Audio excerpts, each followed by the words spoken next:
students, today we are going to study the remaining part of chapter 25, the government. Social science के last period में हम government के बारे में पढ़ रहे थे. इस चैप्टर का जो हाफ पार्ट है वो हम पढ़ चुके थे, ठीक है, जिसमें हमने गवर्नमेंट के बारे में पढ़ा था, ठीक है, हमको गवर्नमेंट की जरूरत क्यों होती है ना. उसके बाद भारत की गवर्नमेंट जो है वो कैसी है ये हम पढ़ चुके थे. डिसीजन मेकिंग एंड पार्टिसिपेशन क्या होता है ये भी हमने पढ़ा था, ठीक है. टाइप्स ऑफ गवर्नमेंट हमने पढ़ा था. लेवल्स ऑफ द गवर्नमेंट भी हम पढ़ चुके थे. अब हम उसके आगे इस चैप्टर को कंटिन्यू करेंगे. Universal adult franchise in India, ठीक है, सार्वभौमिक वयस्क मताधिकार जिसको कहा जाता है, ठीक है. You must have come across a phrase which refers to India as the largest democracy in the world. Democracy is one of the basic principles on which the constitution of India is based.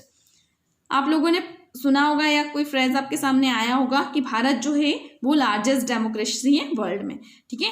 Democracy जो है, जितने भी सिद्धांत है जिस पर भारत का संविधान बेस्ड है उनमें से डेमोक्रेसी भी एक है, ठीक है.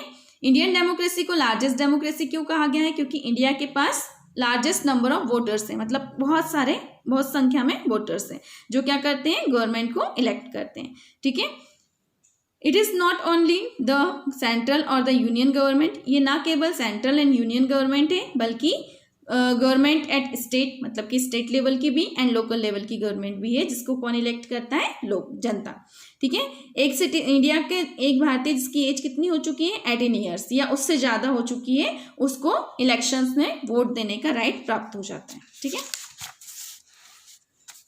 One of the boldest and most courageous acts of the Constituent Assembly was to accept and adopt the principle of universal adult franchise for the people of India.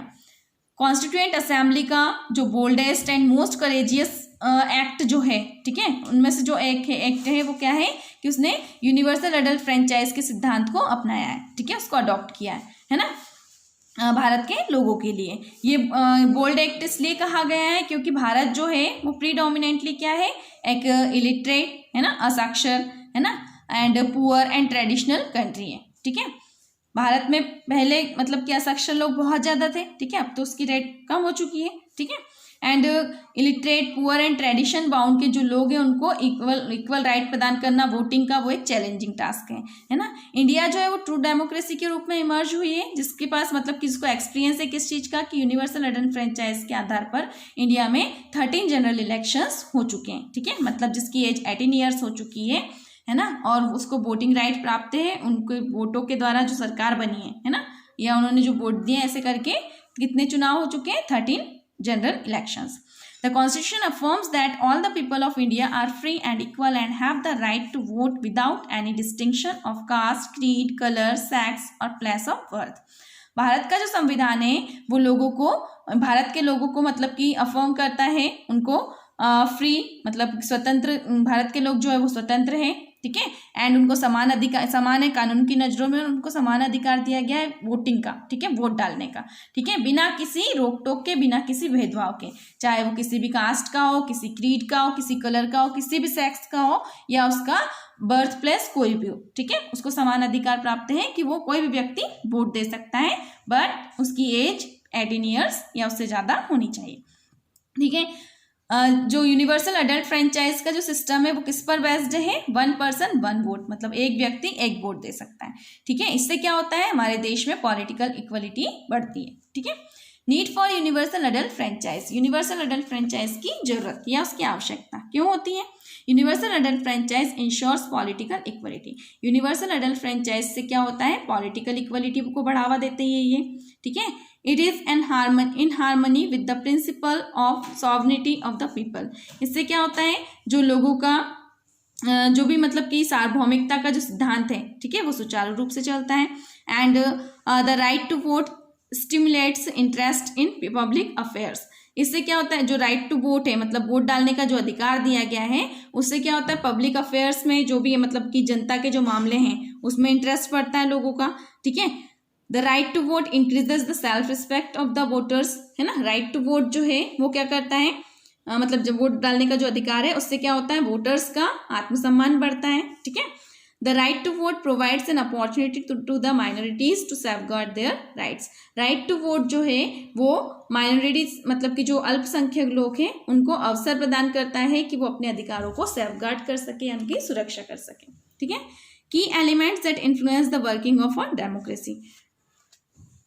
Democracy का जो वर्क है या प्रजातंत्र के जो वर्क है उसको प्रभावित करने वाले कुछ एलिमेंट्स मतलब की एलिमेंट्स है ना, तत्व.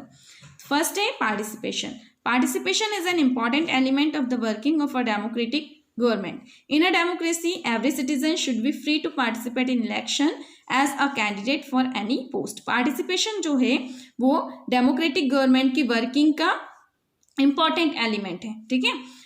डेमोक्रेसी में क्या होता है मतलब प्रजातंत्र में क्या होता है, प्रत्येक जो नागरिक है ना, वो फ्री है पार्टिसिपेट करने के लिए. वो किसी भी इलेक्शन में पार्टिसिपेट कर सकता है, एक कैंडिडेट के रूप में किसी भी पोस्ट के लिए कर सकता है.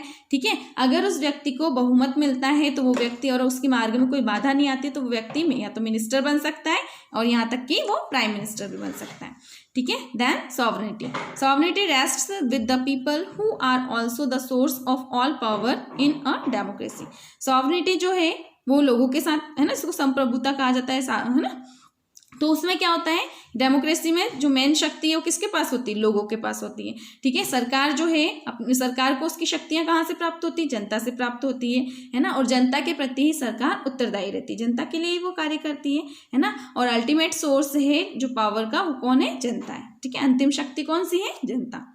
फ्रैटर्निटी, भातृत्व जिसको कहा जाता है, बंधुत्व है ना. A democratic government is based on mutual goodwill and fraternity. Democratic government जो है वो किस पर बेस्ड है, किस पर आधारित है, म्यूचुअल गुडविल पर एंड फ्रैटर्निटी पर. ठीक है. इक्वल राइट जो प्रदान किए गए हैं हर एक व्यक्ति को, उसके लिए पर्पस क्या है, फ्रैटर्निटी को बढ़ावा देना, मतलब लोगों के बीच में भातृत्व है ना को बढ़ावा देना. ठीक है. It promotes mutual love. इससे क्या होता है, ये क्या करती है फ्रैटर्निटी, इससे आपस में लोगों मतलब परस्पर प्रेम बढ़ता है. ठीक है. और हमारा जो राष्ट्र है वो उसको शक्ति प्राप्त होती है, वो शक्तिशाली बनता है. लिबर्टी, स्वतंत्रता जिसको बोलते हैं ना. It is also an essential characteristic of democracy. In a democratic setup everybody is free to express his or her opinion, form or association, have faith in any religion and profess the same, criticize the government etc. Democracy की ये भी एक मतलब कि main या महत्वपूर्ण विशेषता है. ठीक है.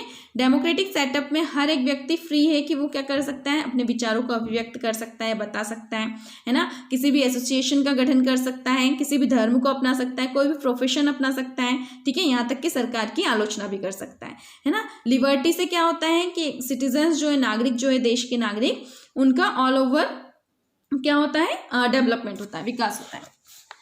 Majority. The present day democracy is also known as rule of majority है ना. प्रेजेंट डे डेमोक्रेसी जो है, फिलहाल की डेमोक्रेसी जो है वो मेजोरिटी के रूप में जानी जाती है. ठीक है. मतलब बहुमत है ना. जनरल इलेक्शंस में जिस किसी भी पार्टी को बहुमत प्राप्त होता है उसकी सरकार बनती है. ठीक है. एंड एडमिनिस्ट्रेशन मतलब प्रशासन चलाते समय या जब भी प्रशासन होता है उस समय पे क्या होता है कि मेजोरिटी जो है मतलब बहुमत जो है वो अल्पसंख्यक के हितों को इग्नोर नहीं कर सकती. Equality. Equality is also one of the pillars of democracy. समानता. ठीक है. तो इक्वलिटी जो है वो डेमोक्रेसी का एक महत्वपूर्ण पिलर है ना. एंड डेमोक्रेसी में हर एक व्यक्ति जो है उसको इक्वल स्टेटस प्राप्त है ना. हर एक व्यक्ति का इक्वल स्टेटस होता है ना. उसको किसी भी आधार पर डिस्क्रिमिनेट नहीं किया जा सकता है और हर एक व्यक्ति जो है वो economic, political and civil rights उसको प्राप्त होते हैं समान. Rule of law. In a democracy, the administration is not run according to the wishes of any particular individual or a group of individual. Rather, it is run according to fixed law. Rule of democracy के अंतर्गत क्या होता है, democracy में जो प्रशासन चलता है वो किसी एक व्यक्ति के या किसी एक ग्रुप के की इच्छा से नहीं चलता है. ठीक है.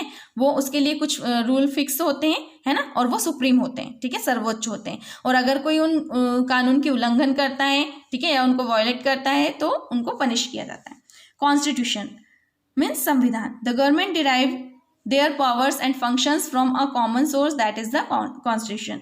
सरकार को जो भी शक्तियां, उनकी जो शक्तियां हैं, जो फंक्शन है, जो भी मतलब प्राप्त होते हैं वो कहाँ से प्राप्त होते हैं, कॉमन सोर्स मीन्स कॉन्स्टिट्यूशन से प्राप्त होते हैं. कॉन्स्टिट्यूशन जो है वो एक रिटन डॉक्यूमेंट है. ठीक है. ये कॉन्ट्रैक्ट के फॉर्म में है जहाँ पर मतलब सब कुछ एक साथ मतलब कानून वगैरह जो होते हैं उसके बारे में पूरा लिखा होता है।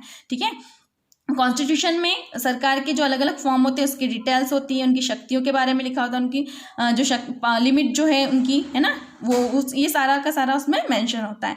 ठीक है, जितने भी मतलब कि इंस्टीट्यूशंस है गवर्नमेंट के जो वर्क करते हैं वो पूरे कॉन्स्टिट्यूशन के प्रोविजन के अंतर्गत करते हैं। ठीक है, तो इस चैप्टर के क्वेश्चन आंसर जो है, एक्सरसाइज जो है, वो नेक्स्ट पीरियड में करेंगे। Thank you.